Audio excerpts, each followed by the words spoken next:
Hi, I'm Steve and welcome to my workshop. Apologies to my subscribers if you've been waiting for new content. Unfortunately, there's been a lack of projects to upload to YouTube, but here we are now. I finally have something. So apologies about that and thank you for sticking with it here. I will hopefully find more time as the future unfolds. If you're new around here, thanks for watching this video. You may find some of my older videos equally useful. Have a look around on the channel. And also, if you're new here and you haven't subscribed, that would be very much appreciated. Thank you. So in my new workshop, I've come up with what I think is the optimal mother of all toolboards, or moat, as I call it for short. And it's basically this behind me. And if you haven't seen the previous video, this will be new to you. If you've seen it before, then it will be familiar to you. But basically, this is a corner of my workshop, and starting with the saws over here, it wraps around my workbench and ends up over here at the rasps. So with the workbench being right in front of me here, out of shot, which is on wheels, I can move it around, you know, if wood is larger, but most of the time it's okay here. My tools are within an arm's reach of the bench, and it's increased efficiency a lot. So as I say, if you've seen the old video from 2017, then you'll be familiar with this, and the principle is exactly the same. It is simply a ply, in this case a birch ply toolboard with a grid drawn on it, which is at 2-inch intersections. So just lines drawn 2 inches apart to create a grid. And those intersections on the grid are where you place your bolts. In my case, they're M6 bolts, and that's what fixes the tool holders that you make to the toolboard. It's reconfigurable, so that means that, you know, as your tool collection grows, you can add more tool holders, or you can change the existing tool holders to something with a different design, maybe to hold a different type of plane or saw, or maybe you want to have multiple saws in a rack. So it's entirely up to you. You can see that I have some spaces here still, and I think I'm going to put some jigs up there, and there's one or two other tools still to go on the board. But I would say that this is now at least, you know, at a fairly mature stage. So I've got some footage about how I made it this time. The old video didn't have any great video footage, so I made sure I videoed it this time. Hopefully that will be of interest, and also I've got at least one of the tool holders with a bit of dovetailing in, one of the more interesting tool holders, and you can see that too. And also I think just a little close-up look at some of the holders at the end. So I hope you enjoy it. Let's go and have a look at how I made it right now. So this is the corner of my workshop where I decided to put the toolboards. There used to be a dust extractor and a bandsaw in this corner, but I thought it'd be nicer to have those near the door where the dust can go straight out. But anyway, yep, some birch ply, and it being marked out with pencil. I use pencil because I can get rid of it if I need to, and I just mark it out 2 inches all around, so you can see the 2-inch squares here in a grid.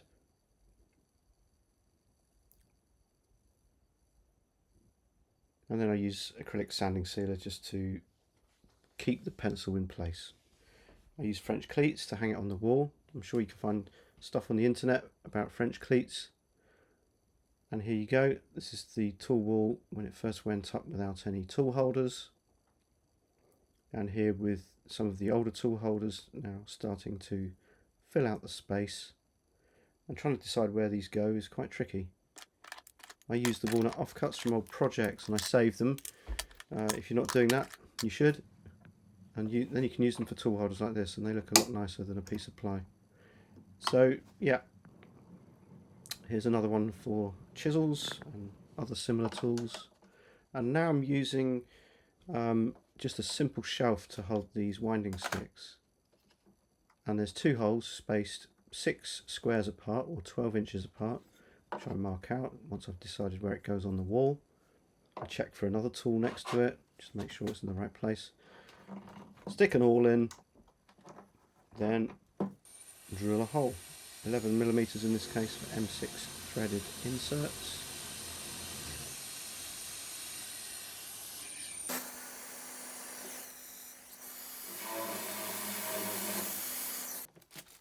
Then I used Renaissance wax to keep the rust off.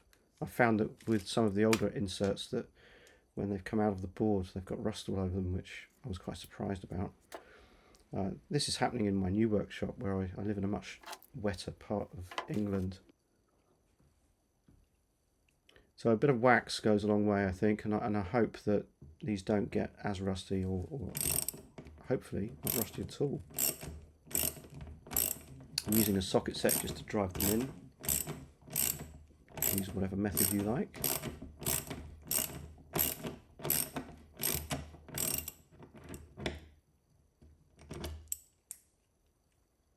And if it's not straight, you can put the tool back in, give it a wiggle, and then get rid of the excess wax.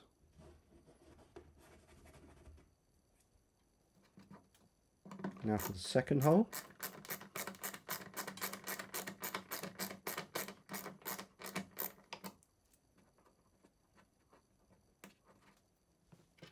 And again, some more Renaissance wax on the threads of the bolts.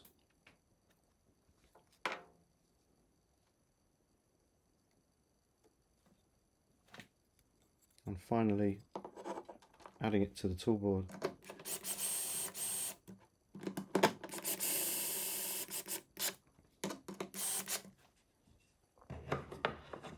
Et voila.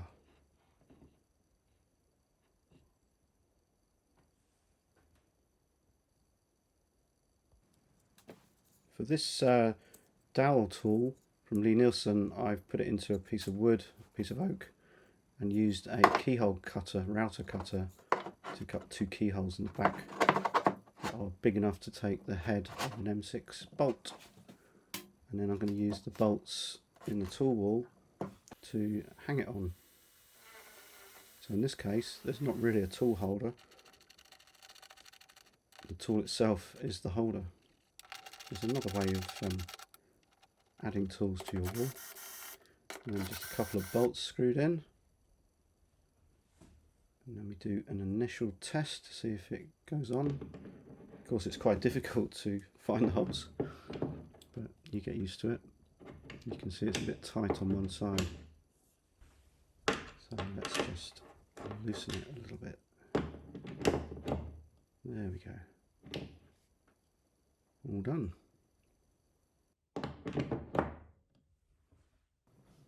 And so now at this point I'm moving on to the second board where I want the saws and hand planes to go.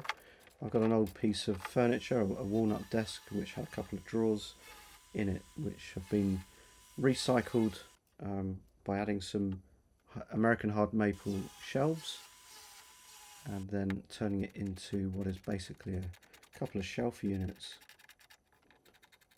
So again, just marking out, drilling the holes, inserting the threaded inserts, and then mounting the tool holder. So as you can see, in this case it's a much bigger tool holder. That's fine, the board can handle it.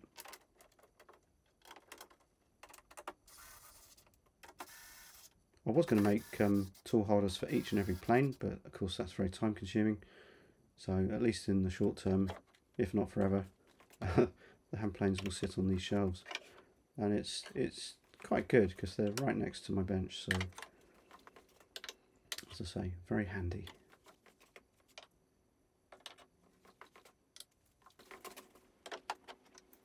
I've also managed to get my shooting board plane on the top as well. So here we go. It's getting much fuller now.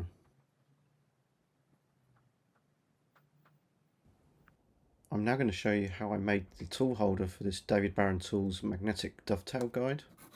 It's a 1-in-8 guide, and I used the tool to make the tool holder.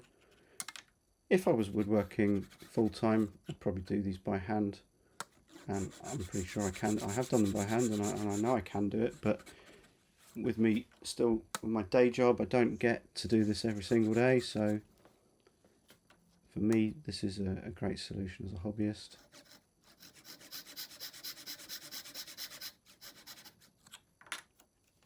But of course, if you want this to sit in a holder, it's already dovetail shaped, so the actual holder needs to be the same angle as the dovetail guide,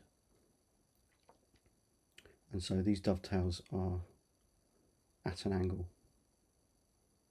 as you can see with the assembled part on the right hand side now. And that's the holder finished after a bit of sanding and finishing. Not too bad. Takes a couple of bolts to hang it on the toolboard, and then it sits in its own little dovetail shaped slot. And a close up of the dovetails for those of you who like this sort of thing.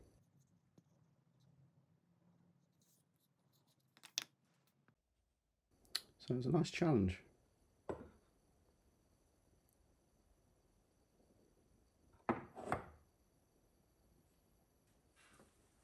Here's the saws on magnetic holders. Again, very handy, easy to make, very quick to make. And your tool holders can be as complicated or as straightforward as you want them to be. That's entirely down to you. I've probably gone a bit mad here, but this moisture meter, the block that holds it, has a big hole for the main body of the meter, and I turned that on the lathe because it was a very strange dimension. This old digital vernier holder is probably one of my first tool holders from many years ago, still working fine. And this is a recent simple holder for pencil marking gauge and a marking gauge with all its extensions, and also a very small hex or Allen key to allow you to adjust the tool, and a shorter extension, all in one place so that they can't get lost and I can get to them very quickly and easily. And recently I made these Veritas sharpening guide, honing guide holders.